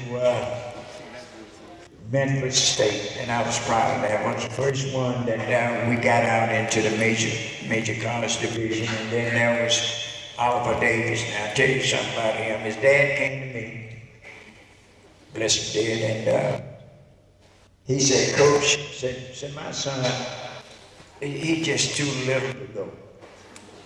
And I looked at him, it was pretty close to graduation. And I said, well, just hold on for a little while. We'll see what we can do. And by that time, Joe Gillum, who was the assistant head coach, but he was coaching football, the defensive team at Tennessee State under John Meredith. And he says to me, I don't think he's going to make it. I said, you'd be surprised. Well, a couple of days later, Joe Gillum came here to pick up some players. I believe one was from Cobb, a couple of them were from Spencer. I've forgotten the numbers, but anyways, he said, Coach, he said, you got anything down there for me? I said, well, you know, they don't like country boys. I say, do you have any linemen? I gave him the names. I gave him Johnny Jackson, and I gave him, of course, his brother was Nathaniel Jackson, and they came from right down the road here. But I said, I got them a running back, and then I got one that weighs about 150 pounds. And I said, but the thing, you don't have to tell him, Coach, but one time. He said, call him. And the next thing I knew, Oliver had signed a contract to play, signed a scholarship. Not only him, the Jackson boys as well. Now, Oliver, when he graduated, was drafted by the Cleveland Browns. And I was so proud, and he was the captain of that team his junior and senior year. Played back during the time, many of you that my age or older probably can attest to Too-Tall Jones and all those players that played along with him. He stayed in the NFL for 15 or more years. Now, there's a sad ending to it because he switched over after he'd done so many years, and I guess that's what they do. They burn you out and then try to get rid of you. But anyways, he was traded to, well, he wasn't traded because USFL had started their league, and then he moved over to that league, and they won a championship. And when they won the championship, he came to he came to Russell County and lost that great big old diamond ring that he had won. And I think, is Oliver still here? You lost it down. Did you ever find the ring? I didn't find it, but I got it replaced. Okay, you got a replacement. So I'm proud of you, Oliver, coming through such a small school. And look here, all go to everybody in here, really tell you the truth. A little small school like Mount Olive, then we get around here, then we blow up the caliber, you know. But not only did I try to help the boys, there were a bunch of folks that I need to thank you tonight. If I don't get to all of you, come and knock me out. I got my bodyguards up here, but anyway. The other athlete, I'm looking dead at him, but he's standing in the back. But before I get to him, there was another boy that graduated from Mount Olive, and many of you know his name, Homer Elias. Now, Homer Elias, too, went to Tennessee State, and he was drafted by the Detroit Lions, and He played football. He was about 6'2", 6'3". He was on the 72 team. And one of the things, the 72 teams, and forgive me for backtracking here, the 72 team, there was two coaches, and that was Coach Ison and myself. And the thing that hurt Coach Ison, and of course it hurt me, and it hurt the 72 team, they went through the season undefeated. The first team, and many of you know that were there, they won all of their games. Now, here's what happened. Mount Olive was not accredited at that time. Now, I felt bad because of the fact I saw some athletes coming up through there, God knows, could compete with anybody. And there were some students that they got in, but they had to take extra courses to get in, you know. And somehow, when December came around, now here's the thing, we were in 1A, one of the smallest high schools in that division, but we were in 1A. After going undefeated, they could not participate in the playoffs. The work was for nothing. Now, December, the state of Alabama gave us accreditation. That's how the 72 team went to the state playoff. In my heart, I believe that we would have won it had it not been for certain things that happened in 72, because we went to the region finals, and we lost in the region finals. All right? So that's one thing that I always get on myself about. I should have won. I never did tell the players we should have won. They soaked it up and became gentlemen. All right, as we moved down back to Homer, Homer was the first, what we call first string offensive lineman for Detroit Lions. He was drafted with Detroit Lions, and certain things happened to him after he practiced that day. He went home and had a massive heart attack and didn't get a chance. I think I got a picture of him somewhere with he and Nava. But had a massive heart attack and died. And you know, I think about these guys because of the fact they put in so much work, they put in so much time, and then after a while they get away from it. Now the others, and when I say the others, you guys too were great ball players. Curtis Jenkins, who doesn't live too far from me, but Curtis Jenkins and Billy Spivey played good football. Now they were hard-headed at times, but I stayed on. I used to love to go to the club called Club 9. Club 9 was down there on Brickyard. And whenever Gene and I would go on Club 9, looked like the back door was torn out. They went in there drinking, but that was the only place that they could go and socialize. And when Gene and I would go in there, Gene said, "I go around the back." I said, "Wait a minute now, you gonna go around the back?" I said, "There's a lot of nails around there. You probably get, step on one of the nails, Well, I'll go in the front. Now, many of you sitting out there know how Gene Abercrombie used to talk. He'll talk at you and holler at you, but that was Gene Abercrombie.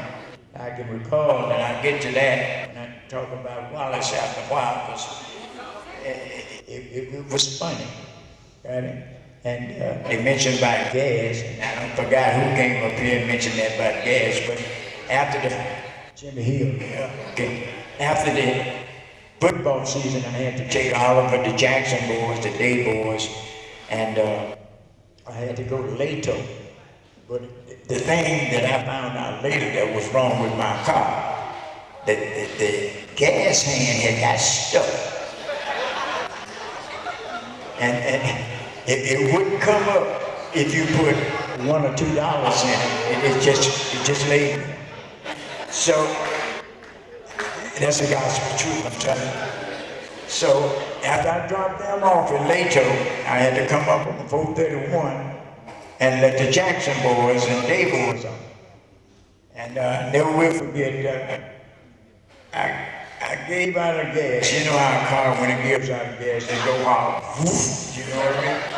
Now my car, that was the end of that. That was the end to it. But anyways, I was not too far from the all-night service station, so I had to coast in and then get around and wait in line, because I was all right then, because I could put $1 or $2 worth in there again.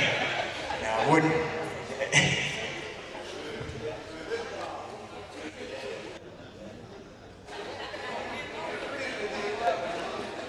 I got home.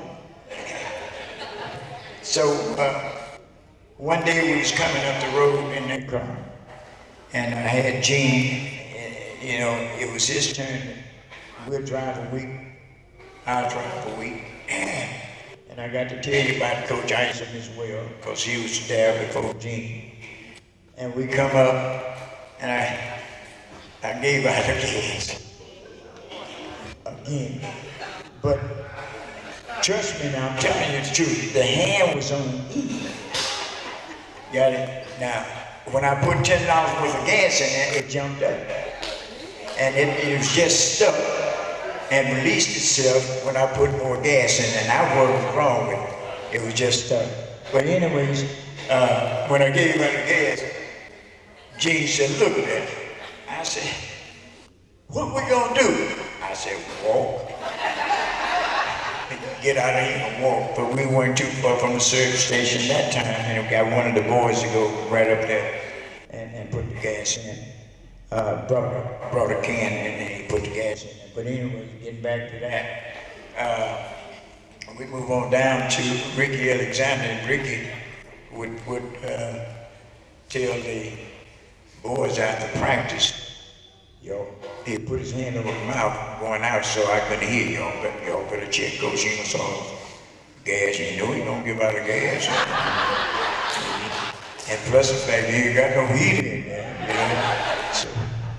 So that was two things, and he would laugh and I would laugh, but he said, y'all can check with Coach Abercrombie. Coach Abercrombie doesn't have what, he got the Volkswagen, and Coach Abercrombie would tell him right quick, I can only take one. So that got him off the hook. All right, we got Ricky and his brother, Roger Thomas, Earl Pearl, all those guys were fabulous. And let me tell you, they could shoot the ball. And I'm trying to think when I coaching against Coach Gresham, he's passing on the way.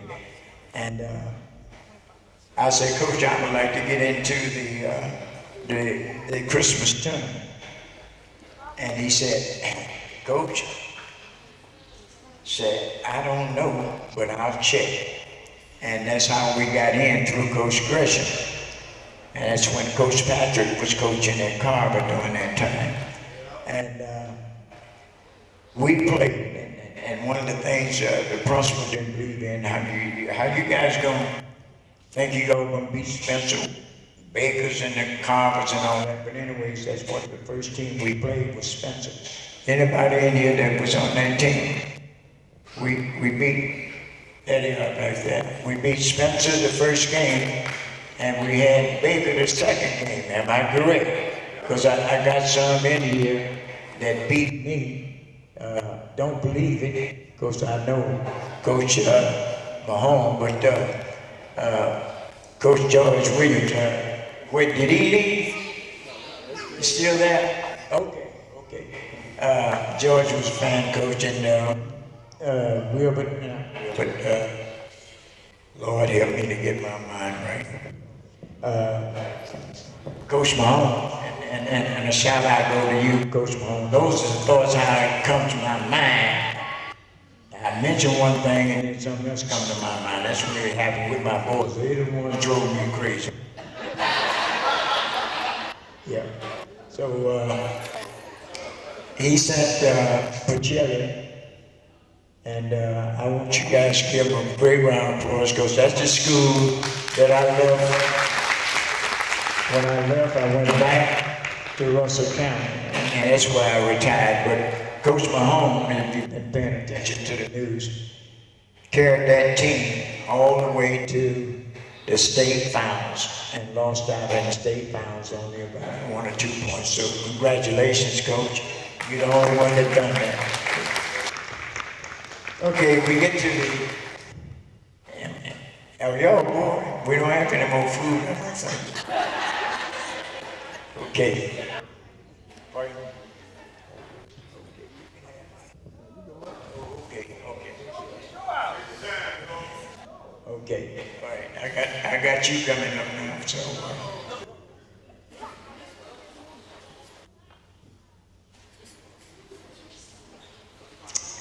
Kind of doggy. I had a tap.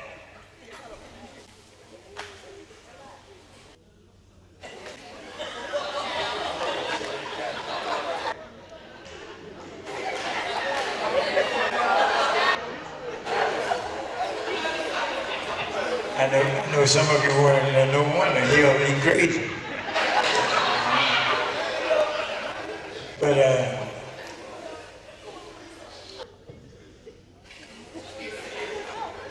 okay, Sandra Chadwick, negotiate pop, but there's another one that goes along with him, Matt Jones. Is Matt here? He's here. Matt. Yeah. Is Matt here? Yeah. Matt, we went to play Russell County. They had beaten us real bad. And that comes with Oliver. I mean, not Oliver. That comes with God, no. Forgive me, y'all. Y'all just forgive me, please. That comes with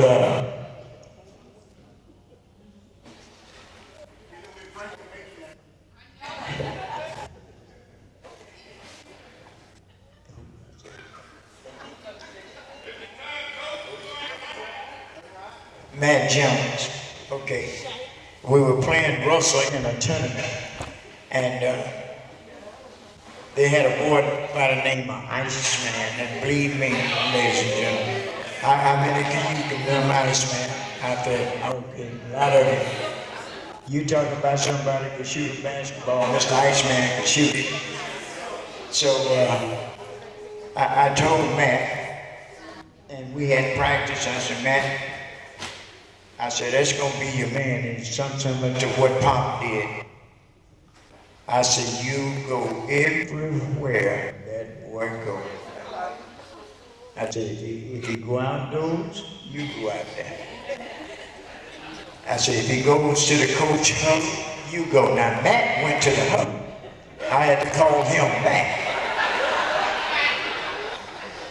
And the coach, he will tell you, the coach jumped up after Iceman scored 1 or 2 baskets. He jumped up, and he didn't like me, and I didn't like him. But he jumped up, that's the Iceman, that's the Iceman. I looked over there at Matt. I said, now you do your thing. And when he left there, let me tell you, you didn't hear the Iceman anymore. And Matt Jones put some on him, that ice melted down there that night.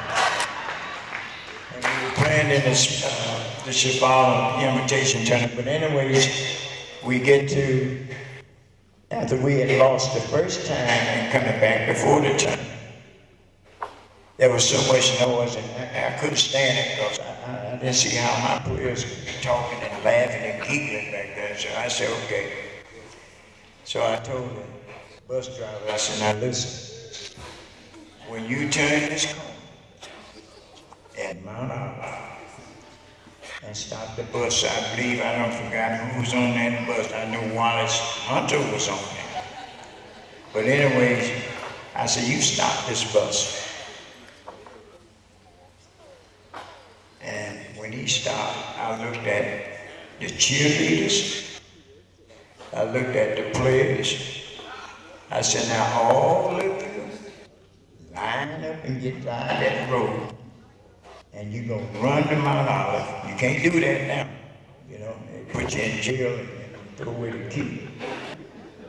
You run till we get to Mount Olive. And if you're not there when the bus gets there, coming back up the road, you're out of luck. And they took off and started running. Now, I don't have to tell you, they were there. They were there. And one person on the bus. And that was Wallace Hunt. So, Mr. Abercrombie, I don't know, he had a great feel for all the athletes, but Wallace was one of them. I said, Wallace, that goes for you too. Gene says to me, don't you see the boy sick? Don't you see he's sick? Boy. Listen, he had his fingers down his throat. So when the bus pulled off, I was sitting on the left-hand side of the bus, and I was looking through the window, the lights were still on. Wallace took his fingers out of his throat and started waving at everybody running. Where's Wallace? Where's Wallace? But I guess he got one on me, but Wallace was one of those players that had to prove himself, and I had to talk with his dad, and all of this was, he was gonna carry his boy back to Chicago, and I asked him, I said, well, let him just stay a while and see will he like it. And finally, about 2 weeks, he carried him back, because he told me, he said, well, I'm gonna have to take him back, so he went back. About 2 weeks later, he called me. He said, Coach, I'm gonna let your boy come back. I'm gonna send Wallace back. I want you to take care of him. And everything else went to history. So when he got back, and the reason I'm talking about him so long, he stayed with us. And he and Reginald Hill got on the bus, and they went to Payne College. Well, a couple of days later, he called. I said, what's wrong? I said, you got in school, you got your paperwork done. That's all you had to do, you and Reginald. And I said, let me talk with the coach. He said, no, coach, I'm all right. He said, can you pick me up? I said, sure, I can pick you up. So Mr. Abercrombie wanted me he wanted to go down and pick him up. But anyways, I went and picked him up. But the thing that stood out mostly with Wallace, good ball player, and he and Frankie were on the same team. Now I do believe the time that we went to the state, Frankie, Jimmy Hill, and that bunch, I believe we would have won the state. And when Frankie found out we had already beaten the #1 team in the state. And party? He fouled out. That's the truth.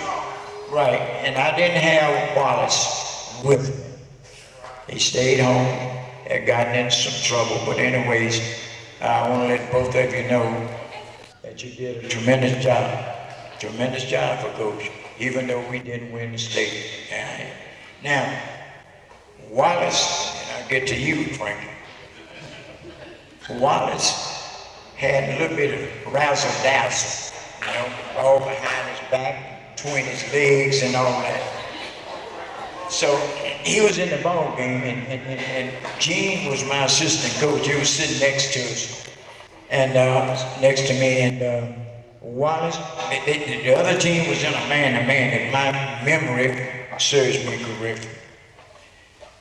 They were in man-to-man, and he come down the floor and whooped the ball behind his back, and went between his leg, then behind his back again, and the boy reached for the ball and slipped up and fell on the floor, and Wallace continued on and got to the top of the key and shot one and hit it. Gene Abercrombie jumps up, woo, Ooh, he never seen anything like that before. So I told Gene, and y'all pardon my language, I said, look here.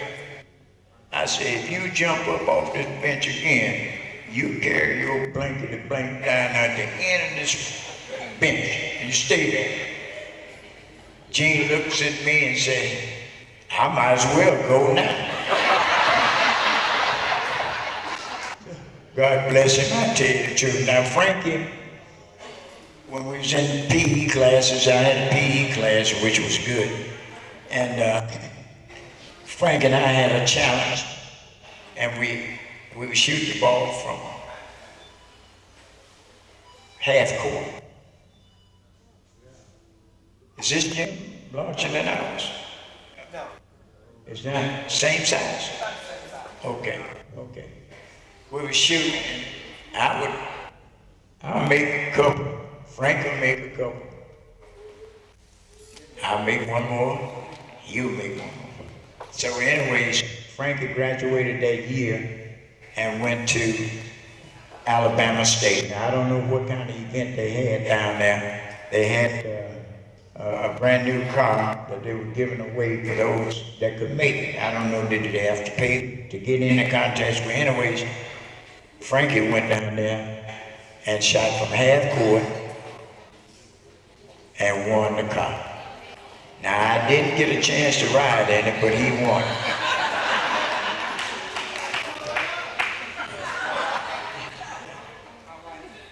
Your wife is in it. Well, she won the car. You won the car. I said, I didn't get a chance to ride in it. Okay.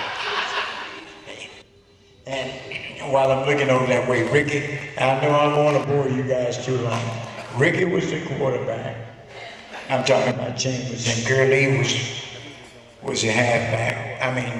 Playing in. And I tell you what, Mount Olive went through some tough times. And I can recall that, let me get the Ricky straight now.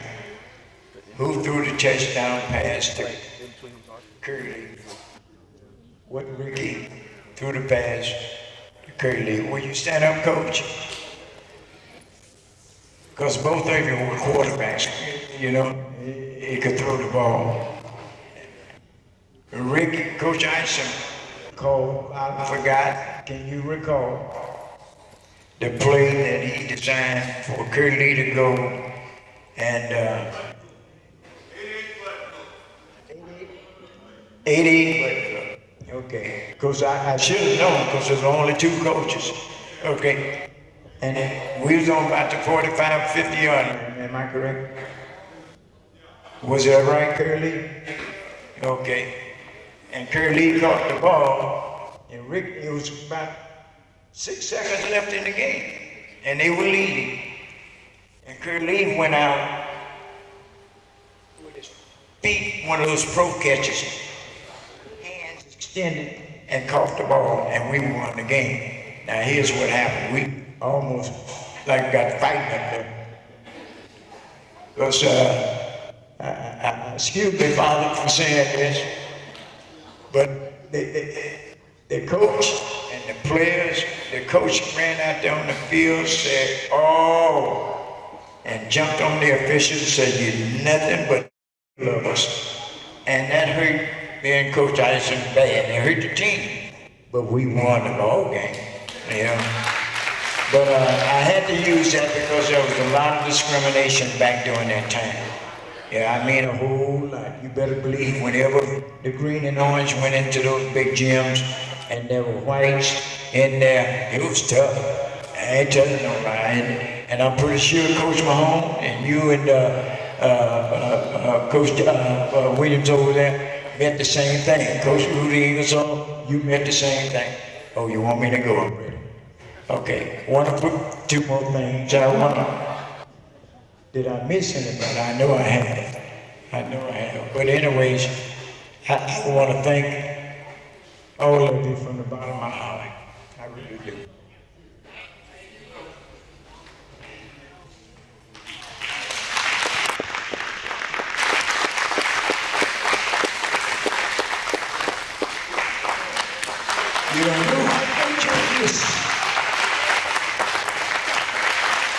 Thanks for everybody that's been that came out today.